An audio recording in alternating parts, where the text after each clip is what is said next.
इस कहानी की शुरुआत में हमें आज से लगभग 15 साल पहले का सीन दिखाया जाता है, जिस वक्त हम एक घर के अंदर एक एमिली नाम की लेडी और उसके हस्बैंड मैट को देख पाते हैं। ये दोनों सीआईए के एक अंडरकवर एजेंट हैं जिन्हें आज एक मिशन पर जाना था। एमिली सबसे पहले वॉशरूम गई, जहां पर उसने सबसे पहले अपना प्रेगनेंसी टेस्ट किया, जिसमें उसको ये पता चला कि वो प्रेग्नेंट है। ये बात उसने अपने हस्बैंड मैट को नहीं बताई। वो सीधा अपने हस्बैंड के साथ मिशन को पूरा करने के लिए निकल गई। उन दोनों के सीनियर जैक ने उन दोनों को एक लोकेशन बताई, जहां से उन दोनों को एक हार्ड ड्राइव हासिल करके वापस लाना था। ये हार्ड ड्राइव लाना इतना आसान नहीं था, क्योंकि ये हार्ड ड्राइव एक ऐसे आदमी के पास मौजूद थी जो अमेरिका का एक बहुत बड़ा आर्म्स डीलर था, एंड उस हार्ड ड्राइव का लॉकर उसी के फिंगरप्रिंट से खुलता था। जैक की बताई हुई लोकेशन पर एमिली और मैट पहुंचे, जहां पर उन दोनों ने ये देखा कि वहां पर एक छोटे बच्चे के बर्थडे पार्टी की तैयारी चल रही थी। एमिली और मैट दोनों अंदर गए, जहां पर उन दोनों को एक हैरी नाम का आदमी दिखा, जिसके पास से उन दोनों को उस हार्ड ड्राइव को लेना था। एमिली ने बड़े ही चालाकी से अपने हाथ पर स्प्रे किया, जिसके बाद वो हैरी के पास गई, जहां पर उसने हैरी को अपना हाथ दिखाते हुए अपना इंट्रोडक्शन दिया। हैरी ने भी उसके हाथ को पकड़कर उसके हाथ पर किस किया। इतने में उसके एक आदमी ने उसके कान में कुछ उसे बताया, जिसके बाद हैरी वहां से चला गया। हैरी के वहां से जाते ही एमिली और मैट सीधा उसी लॉकर के पास पहुंचे, जिस लॉकर के अंदर वो हार्ड ड्राइव रखी हुई थी। एमिली ने अपने हाथ के ऊपर से एक पन्नी छुटाई, जिसके ऊपर हैरी के हाथों के फिंगरप्रिंट्स आ गए थे जब उसने उसको पकड़ा था। एमिली और मैट ने जल्दी से उस फिंगरप्रिंट्स की मदद से उस लॉकर को खोला, एंड फाइनली उन दोनों ने हार्ड ड्राइव चुरा ली। लेकिन जल्दबाजी की वजह से उन दोनों से एक गलती हो गई, जिसकी वजह से वहां का इमरजेंसी अलार्म चालू हो गया, एंड देखते ही देखते वहां पर हैरी के गार्ड्स आने लगे, जिन्होंने उन दोनों को मारने की बहुत कोशिश की। लेकिन एमिली और मैट ने खुद को बचाते हुए उन लोगों का सामना किया, और कुछ ही देर में उन लोगों को मारकर हार्ड ड्राइव लेकर वहां से भाग निकले। हार्ड ड्राइव लेकर एमिली और मैट जैक की बताई हुई एक लोकेशन पर पहुंचे, जहां पर उन्हें माइक नाम का ये ऑफिसर मिला। माइक ने एक प्राइवेट जेट की व्यवस्था की थी, ताकि वो लोग जल्द से जल्द हार्ड ड्राइव को लेकर यहाँ से निकल सके। उस प्लेन में बैठने के बाद फाइनली एमिली ने मैट को ये बताया कि वो प्रेग्नेंट है, जिसे सुनने के बाद मैट बहुत खुश हुआ। उसे इतनी ज्यादा खुशी हुई कि उसने एमिली से बात करते हुए एमिली से ये कहा कि इस मिशन को पूरा करने के बाद वो एक लंबी छुट्टी लेकर उसके साथ कहीं बाहर जाएगा। वो दोनों अपने होने वाले बच्चे के बारे में बात ही कर रहे थे, एंड उसी दौरान प्लेन के अंदर मौजूद एक आदमी ने एमिली को गन पॉइंट पर पकड़ लिया और मैट से वो हार्ड ड्राइव मांगने लगा, क्योंकि वो हार्ड ड्राइव कोई आम हार्ड ड्राइव नहीं थी, बल्कि उसमें बड़े बड़े डैम्स और कुछ ऐसी चीजें अनलॉक करने की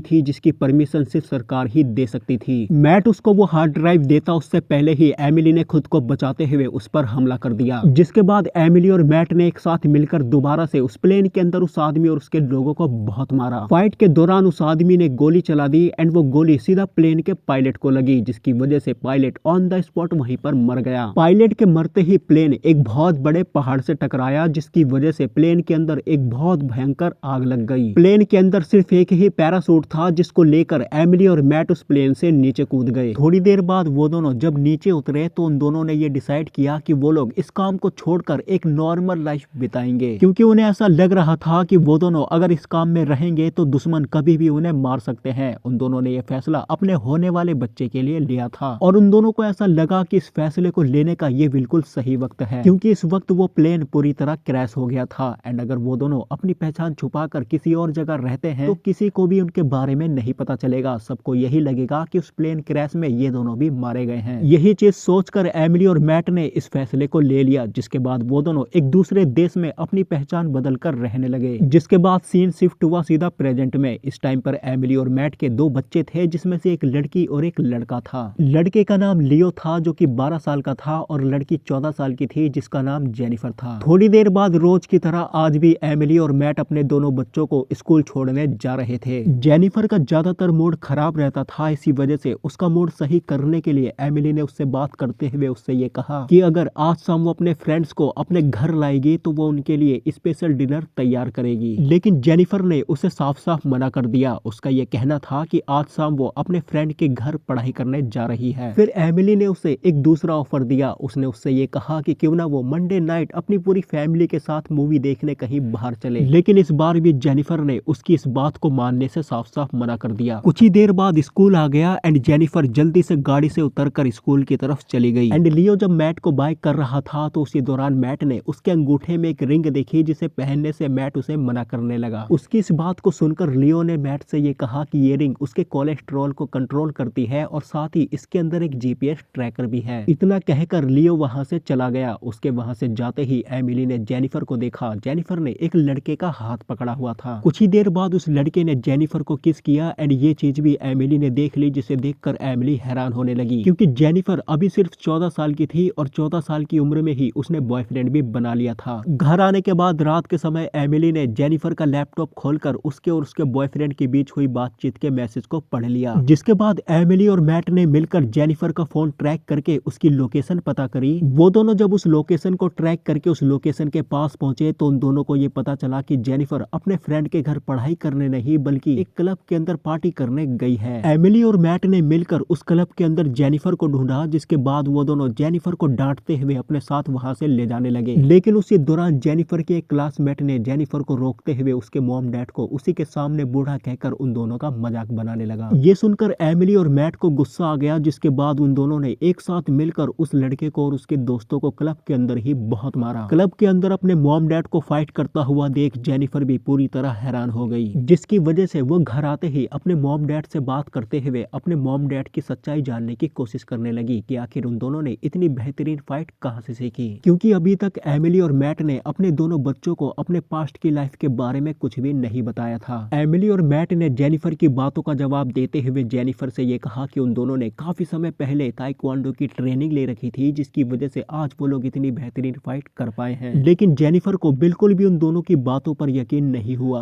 अगले सुबह जेनिफर और लियो जब स्कूल चले गए तो किसी ने उनके घर का मेन गेट नॉक किया। मैट ने जब घर का गेट खोलकर देखा तो सामने कोई और नहीं बल्कि जैक खड़ा था। मैट ने जैसे ही जैक को देखा तो वो हैरान होने लगा कि आखिर जैक को उसके घर की लोकेशन कैसे पता चली। दरअसल पिछली रात क्लब के अंदर फाइट करते वक्त किसी ने मैट की वीडियो बनाकर सोशल मीडिया पर अपलोड कर दिया था एंड ये वीडियो रातों रात वायरल हो गई थी और इसी वीडियो की मदद से जैक यहाँ तक पहुंच गया था। मैट से बात करते हुए जैक ने मैट को ये बताया कि उसके दुश्मन उसे मारने के लिए उसे ढूंढते हुए यहाँ पर जरूर आएंगे। मैट और एमिली ने जैक से बात करते हुए जैक से ये पूछा कि आखिर वो लोग उन दोनों को क्यों मारना चाहते हैं, तो जैक ने उन दोनों को ये बताया कि उन दोनों के पास वो हार्ड ड्राइव है एंड उसी की वजह से वो लोग उन दोनों को मारना चाहते हैं। इस बात का जवाब देते हुए एमिली ने उससे ये कहा कि वो हार्ड ड्राइव उनके पास नहीं है, वो हार्ड ड्राइव प्लेन क्रैश में ही तबाह हो गई। इस बात का जवाब देते हुए जैक ने उन दोनों से ये कहा कि वो हार्ड ड्राइव उनके लिए बहुत ज्यादा जरूरी है, क्योंकि CIA भी उस हार्ड ड्राइव को लेने के लिए उन दोनों को ढूंढ रही है। इतने में वहां पर कुछ लोग पहुंच गए जिन्होंने ऑन द स्पॉट जैक को शूट करके खत्म कर दिया। ये देखने के बाद एमिली और मैट पूरी तरह डर गए, जिसकी वजह से उन्होंने जल्दी से अपना इंपॉर्टेंट सामान एक बैग में पैक किया और अपनी गाड़ी में बैठकर वहां से भागने लगे। एमिली और मैट ने खुद को बचाते हुए गाड़ी को स्पीड में भगाया और गाड़ी को लेकर सीधा अपने बच्चों के स्कूल की कैंटीन के पास ले गए। उन्होंने वहां से जेनिफर और लियो को जल्दी से अपनी गाड़ी में बैठाया, जिसके बाद वो एयरपोर्ट की तरफ निकल गए। रास्ते में मैट ने एमिली से बात करते हुए एमिली को एक राज बताया। उसने एमिली को ये बताया कि वो हार्ड ड्राइव उसी के पास थी। उसने उस हार्ड ड्राइव को उसी के मॉम के घर के पास छुपा दिया था, ताकि कल को अगर वो दोनों दुश्मनों के हाथों पकड़े जाए तो मैट उन लोगों को वो हार्ड ड्राइव देकर अपनी और एमिली की जान बचा सके। मैट अपनी फैमिली के साथ जल्दी से एयरपोर्ट पर पहुंचा, जहां से वो अपनी फैमिली के साथ यूके जाने वाली फ्लाइट पर बैठकर वहां से निकल गया, क्योंकि उसकी मदर इन लॉ यानी कि एमिली की मॉम यूके में रहती थी एंड वहीं पर उसने उस हार्ड ड्राइव को छुपाया था। कुछ ही घंटों बाद मैट अपनी फैमिली के साथ फाइनली यूके पहुंच गया। एयरपोर्ट से बाहर आते ही उसने एक बस पकड़ी और अपनी फैमिली के साथ वहां से निकल गया। जैसे ही वो बस में बैठकर वहां से निकला तो उसके पीछे ये ऑफिसर भी अपनी टीम के साथ लग गया। ये ऑफिसर वही है जिसने 15 साल पहले मैट और एमिली को भागने के लिए प्राइवेट जेट प्रोवाइड किया था। मैट को जब ये डाउट हुआ कि उसके पीछे पुलिस पड़ी हुई है, वो पकड़ा जा सकता है, तो उसने बड़े ही चालाकी से बस को रास्ते में रुकवाकर पास में खड़ी एक गाड़ी को चुरा लिया और उस गाड़ी में अपनी फैमिली के साथ बैठकर वहां से निकल गया। रास्ते में एमिली ने जेनिफर का मोबाइल लिया और उसकी सिम निकाल कर वहीं पर फेंक दिया ताकि कोई भी उन्हें ट्रैक ना कर सके। जेनिफर और लियो को ये बात बिल्कुल भी समझ में नहीं आ रही थी कि आखिर उनके साथ ये हो क्या रहा है और उनके मॉम डैड आखिर किससे भाग रहे हैं और क्यों भाग रहे हैं। उन दोनों ने ये बात जानने की भी कोशिश की, लेकिन एमिली और मैट के पास इतना वक्त नहीं था कि वो दोनों उन दोनों को सारी बातें बता सके। कुछ ही देर बाद उस गाड़ी का पेट्रोल खत्म होने लगा और लियो को भूख भी लग रही थी। इसी वजह से मैट ने उस गाड़ी को पास के एक पेट्रोल पंप पे रोक दिया, जिसके बगल में एक छोटा सा रेस्टोरेंट भी मौजूद था। उसने जेनिफर और लियो को कुछ खाने के लिए पास के रेस्टोरेंट में भेज दिया एंड वो खुद अपनी वाइफ के साथ उस गाड़ी में पेट्रोल भरने लगा। जेनिफर और लियो को ये डाउट होने लगा कि उनके मॉम डैड एक टेररिस्ट हैं जो पुलिस वालों से अपनी जान बचाकर भागने की कोशिश कर रहे हैं। लियो के पास एक गेमिंग डिवाइस था जिसमें इजीली वाईफाई चल सकता था। जेनिफर ने अपने मॉम डैड की सच्चाई जानने के लिए अपना दिमाग लगाकर उस रेस्टोरेंट का वाईफाई उस गेमिंग डिवाइस में कनेक्ट करके इंटरनेट पर अपने मॉम डैड के बारे में पता करने लगी, जिसका नुकसान ये हुआ कि हैरी के कुछ लोगों ने उसे ट्रैक करके कुछ ही देर बाद वहां पर पहुंच गए। उन लोगों ने जब मैट और एमिली को पकड़ने की कोशिश की तो मैट ने बड़े ही चालाकी से पेट्रोल पाइप में आग लगाकर उन पर हमला कर दिया। इधर एमिली भी उन लोगों को मारने लगी। उन दोनों ने एक साथ मिलकर कुछ ही देर में उन सभी लोगों को मारकर घायल कर दिया, जिसके बाद वो जल्दी से लियो और जेनिफर को अपने साथ गाड़ी में बैठाकर वहां से निकल गए। इतने में वो ऑफिसर भी अपनी टीम के साथ उन दोनों को ट्रैक करता हुआ वहां पर पहुंच गया था एंड वो भी उन दोनों को पकड़ने के लिए उनके पीछे लग गया था। मैट ने अपनी गाड़ी के सामने एक ट्रक को देखा जिसके ऊपर बहुत सारी पाइपें लदी हुई थी। उसने बड़े ही चालाकी से अपने गन की मदद से उस पाइप पर बंधी रस्सी पर फायरिंग कर दी, जिसकी वजह से वो रस्सी टूट गई और सारी पाइप जमीन पर गिर गई। मैट ने उस पाइप के गिरने से पहले ही उस ट्रक को ओवरटेक कर दिया, जिसके बाद उसने उस ट्रक के टायर पर भी एक फायरिंग कर दी, जिसकी वजह से वो ट्रक रास्ते में ही पलट गया। और इस तरह मैट ने एक बार फिर से खुद को और अपनी फैमिली को उस पुलिस ऑफिसर से बचाया और वहां से बचकर भाग निकला। रास्ते में एक बार फिर से जेनिफर ने उन दोनों से बात करते हुए उन दोनों के बारे में जानने की कोशिश की कि आखिर उसके मॉम डैड है कौन। इस बार मैट और एमिली ने लियो और जेनिफर को सारी बातें बता दी। उन दोनों ने लियो और जेनिफर को ये बताया कि आज से 15 साल पहले वो लोग CIA के अंडरकवर एजेंट थे। उन दोनों ने एक मिशन के दौरान एक हार्ड ड्राइव को चुराया था एंड उसी हार्ड ड्राइव को लेने के लिए ये सभी लोग उन लोगों के पीछे पड़े हैं। एमिली को इस बात पर डाउट हो रहा था कि आखिर वो लोग उन लोगों को ट्रैक कैसे कर रहे हैं। इस बात का जवाब देते हुए लियो ने उसको ये बताया कि उसने अपने गेमिंग डिवाइस में वाईफाई कनेक्ट करके उनके बारे में इंटरनेट पर पता किया था। ये सुनकर मैट ने लियो का गेमिंग डिवाइस लिया, जिसे उसने रास्ते में ही फेंक दिया ताकि अगर कोई उन्हें ट्रैक करे तो वो चाहकर भी उन लोगों को ट्रैक ना कर पाए। थोड़ी देर बाद फाइनली मैट अपनी फैमिली के साथ अपने मदर इन लॉ के घर पहुंच गया, जहां पर एमिली पूरे 15 साल बाद फाइनली अपनी मॉम से मिली। उसकी मॉम बूढ़ी हो चुकी थी लेकिन उनका निशाना अभी भी बहुत पक्का था। उसकी मॉम ने एक बॉयफ्रेंड भी बनाया हुआ था जिसका नाम कैरोन था। कैरोन एमिली की मॉम को इम्प्रेस करने के लिए जेनिफर और लियो के साथ घुलने मिलने की कोशिश करने लगा। इधर इस पुलिस ऑफिसर ने जब लियो के गेमिंग डिवाइस को ट्रैक किया तो उसको ये पता चला कि मैट ने उस गेमिंग डिवाइस को रास्ते में ही फेंक दिया था, जिसके बाद उस ऑफिसर ने उस जगह के आसपास छानबीन करना शुरू कर दिया जहां पर मैट ने उस गेमिंग डिवाइस को फेंका था। इधर एमिली ने कुछ देर अपनी मॉम के साथ बातचीत की, जिसके बाद वो मैट के साथ उस जगह पर गई जहां पर मैट ने उस हार्ड ड्राइव को छुपाया था। दूसरी तरफ उस ऑफिसर को छानबीन के दौरान एक घर के बारे में पता चला एंड जब उसने उस घर के बारे में छानबीन करी तो उसको ये पता चला कि ये घर किसी और का नहीं बल्कि एमिली की मॉम का है। इधर मैट ने एमिली के साथ मिलकर उस हार्ड ड्राइव को ढूंढा, जिसे लेकर वो वापस जब घर पहुंचा तो वहां पर पहले से पुलिस वाले मौजूद थे, जिन्होंने एमिली की मॉम कैरोन और एमिली के दोनों बच्चों को पकड़ा हुआ था। उन्होंने एमिली और मैट को भी गन पॉइंट पर पकड़ लिया, जिसके बाद उनके सामने जैक आया, जिसे देखकर एमिली और मैट हैरान हो गए। जैक ने उन दोनों से बात करते हुए उन दोनों को अपनी सच्चाई बताई। उसने उन दोनों को ये बताया कि हार्ड ड्राइव ना मिलने की वजह से उसे CIA से निकाल दिया गया, जिसके बाद से वो एमिली और मैट से बदला लेना चाहता था, लेकिन साथ ही उसे अमीर भी बनना था, जिसकी वजह से उसने इस हार्ड ड्राइव के बारे में पता करना शुरू कर दिया। एंड उसे ये बात बहुत अच्छे से पता थी कि इस हार्ड ड्राइव के बारे में सिर्फ मैट ही जानता है, क्योंकि उस प्लेन क्रैश में उन्हें किसी भी तरह की कोई भी हार्ड ड्राइव नहीं मिली थी। एंड उसने जब उस वायरल वीडियो को देखा जिसके अंदर मैट क्लब के अंदर कुछ लोगों को मार रहा था, तो उसने उस वीडियो के जरिए मैट के घर का पता निकाला और सीधा मैट के घर पहुंच गया, जहां पर उसने जानबूझकर मरने का नाटक किया था। उसे जिन लोगों ने गोली मारी थी वो लोग कोई और नहीं बल्कि उसी के लोग थे एंड उन लोगों ने उसे नकली गोली मारी थी ताकि मैट को ऐसा लगे कि उसे मारने के लिए उसके पीछे दुश्मन लग चुके हैं। एंड उसे ये बात बहुत अच्छे से पता थी कि मैट अपनी जान बचाने के लिए उस हार्ड ड्राइव को लेने जरूर जाएगा। एंड से मैट ने ऐसा ही किया। वो अपनी जान बचाने के लिए इस हार्ड ड्राइव को लेने के लिए यहाँ पर पहुंच गया। इतना कहने के बाद उसने मैट से उस हार्ड ड्राइव को लिया, जिसके बाद वो मैट और एमिली को मारने जा रहा था, लेकिन इतने में एमिली की मॉम ने उसके लोगों पर पीछे से हमला कर दिया, जिसके बाद एमिली और मैट ने भी मौका देखकर उन लोगों पर हमला कर दिया। फाइट के दौरान जैक ने बड़े ही चालाकी से जेनिफर और लियो को गन पॉइंट पर पकड़ लिया, जिन्हें वो अपने साथ लेकर हेलीकॉप्टर में बैठकर वहां से निकल गया।